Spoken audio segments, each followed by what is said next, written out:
hors pâle numéro 1, deuxième, parce que j'avais oublié de brancher la caméra. Il était temps de s'y remettre. Je me suis pas retrouvé devant vous depuis un moment, alors... Oh bah c'est rien de le dire. Moi j'ai même entendu dire que t'étais mort. Non, alors t'es gentil, tu commences pas, d'accord, hein?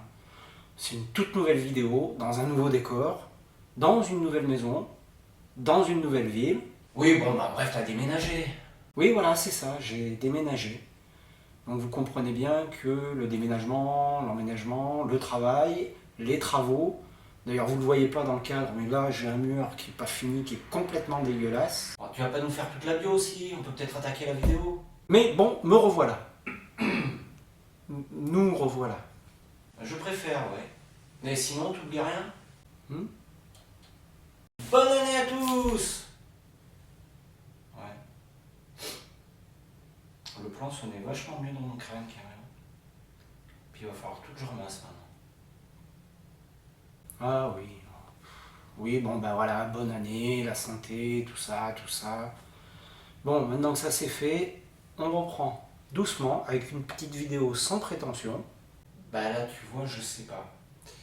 Je suis partagé en fait entre la certitude que c'est la pire intro jamais tournée pour une vidéo YouTube et l'étonnement.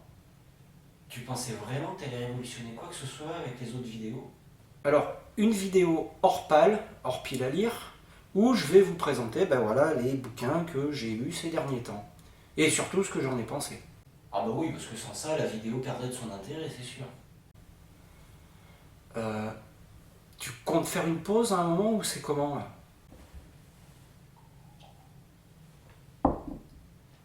On verra. Je sens que l'année va être longue. Bon, on enchaîne avec le premier bouquin, Contes d'une poche et d'une autre poche, de Karel Čapek, dont on a déjà parlé. Alors, il est un peu épais, bon, c'est pas le Seigneur des Anneaux non plus. Puis en plus, ça se lit super vite, c'est des petites nouvelles, c'est peint sans rire. C'est tout ce qui fait que j'aime Čapek. Donc, si ce que je vous en ai dit dans la vidéo sous les couvertures vous a emballé, franchement, vous pouvez foncer, c'est très bon. Livre suivant, Le Baron Perché d'Italo Calvino.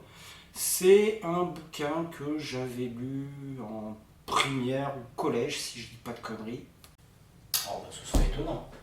Merde là, voilà. Et c'est un bouquin que j'ai redécouvert il n'y a pas longtemps en recyclerie. C'est très riche philosophiquement, ça parle ça parle morale, ça parle du pouvoir et du poids de la connaissance, ça parle d'amour, ça parle de rédemption, ça parle de plein de choses, j'en oublie. Merci donc à l'Éducation nationale de m'avoir tenu éloigné d'un aussi bon bouquin depuis si longtemps. C'est gratuit ça. Puis c'est pas sympa en plus. Oui, je sais, oui. Alors ensuite, on a Histoire grinçante d'Anton Tchekhov, parce que la littérature russe, c'est bien. Je l'ai lu, voilà. Je ne peux pas vous en dire plus. Ensuite, on a Histoire véritable de Montesquieu. Alors, Montesquieu, voilà, ça se lit pas comme la page des sports, mais franchement, c'est pas mal. C'est un gars qui raconte ses différentes incarnations jusqu'au moment où il les raconte, ce qu'il en a retenu de son évolution et de l'évolution du genre humain. C'est pas mal. Ensuite, le livre de sable de Jorge Luis Borges. Le nombre d'hispanophones qui ont dû faire une attaque en t'entendant là, j'imagine même pas. Mais oui, je sais. Pardon, famille. Alors, le livre des sables, c'est pas épais, hein, voilà. Mais c'est sublime. C'est vertigineux. On s'y retrouve face à soi-même. En tout cas, l'auteur s'y retrouve face à lui-même, littéralement. On se retrouve face à l'infini. Ça s'entend peut-être pas là, mais franchement, je conseille fortement. Alors, on continue avec Le Vicomte pourfendu d'Italo Calvino, toujours, qui, avec Le Baron Perché, cité précédemment, et Le Chevalier inexistant, forment une espèce de trilogie que Calvino a appelée la trilogie des ancêtres. Et pour vous faire le pitch un peu, c'est l'histoire d'un vicomte qui, pendant une guerre, est coupé en deux par un boulet de canon. Et les deux parties du vicomte survivent indépendamment l'une de l'autre. L'une foncièrement bonne et l'autre complètement diabolique. Et les deux se combattent. Là encore, c'est assez philosophique, c'est assez moral. Et c'est super intéressant. Alors, on continue avec Rashomon de Akutagawa Ryunosuke. Que je tenais absolument à lire parce que, voilà quoi, hein, Kurosawa quand même. Et je l'ai lu. Voilà. Non, mais si t'as rien à dire, tu dis rien. Personne t'en voudra. Non, mais en fait, ce qui s'est passé, c'est que j'ai commencé à le lire. Je l'ai posé voilà, entre deux cartons, machin. J'ai oublié, j'ai repris, j'ai reposé. Bref, ça a été le bordel. Et du coup, j'en ai pas retenu grand-chose. À part l'ambiance, un peu mystérieuse, vaporeuse, je sais pas trop comment le dire. Un temps de brouillard. Et la dernière nouvelle, les Kappa, qui m'a rappelé le Gulliver de Swift par certains aspects et Soleil Vert par d'autres. Celle-là, elle est vraiment très, très cool et je pense qu'il faudra que je le relise à l'occasion. Oui, voilà, c'est ça. Fais ça. En attendant, on avance. Hein. Oui. Le suivant, Conversation sur l'anarchie, d'Enrico Malatesta. Oh putain, tu vas avoir des problèmes, toi. Non, mais attends, je t'explique. Enrico Malatesta, donc, c'est un anarchiste, un théoricien du communisme libertaire au 19e siècle.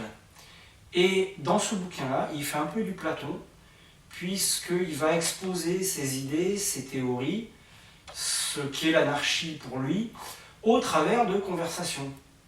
La première, qui est un vrai débat entre un anarchiste justement et un bourgeois, est super intéressante, parce qu'il y a des arguments, il y a des contre-arguments. La deuxième, le personnage veut convertir un paysan, donc un travailleur, hein, à la cause, sauf que le paysan en question, moi je l'ai trouvé mais con comme une poignée sans valise, et du coup ça dessert un peu le propos, et c'est dommage.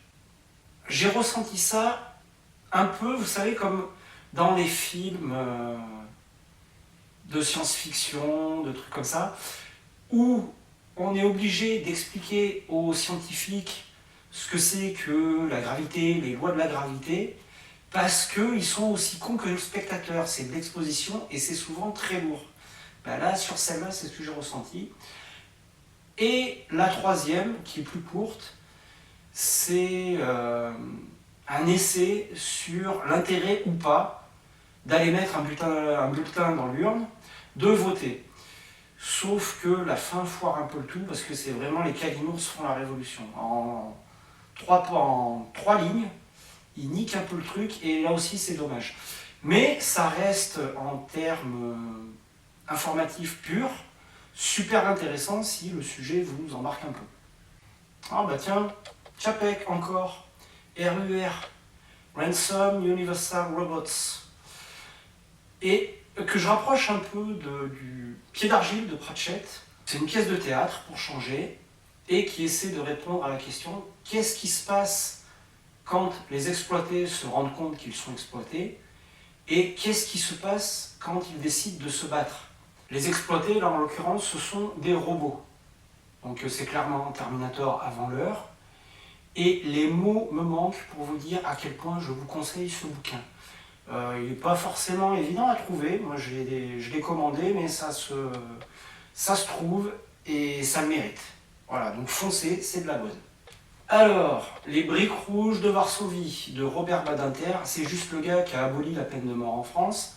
Donc on sent qu'on va sauter dans l'humanisme à pieds joints. C'est un livre qui est très court, hein, mais qui est en deux parties. Une première qui est une sorte d'essai historique qui vous contextualise un peu ce qu'était le ghetto de Varsovie pendant la Seconde Guerre mondiale.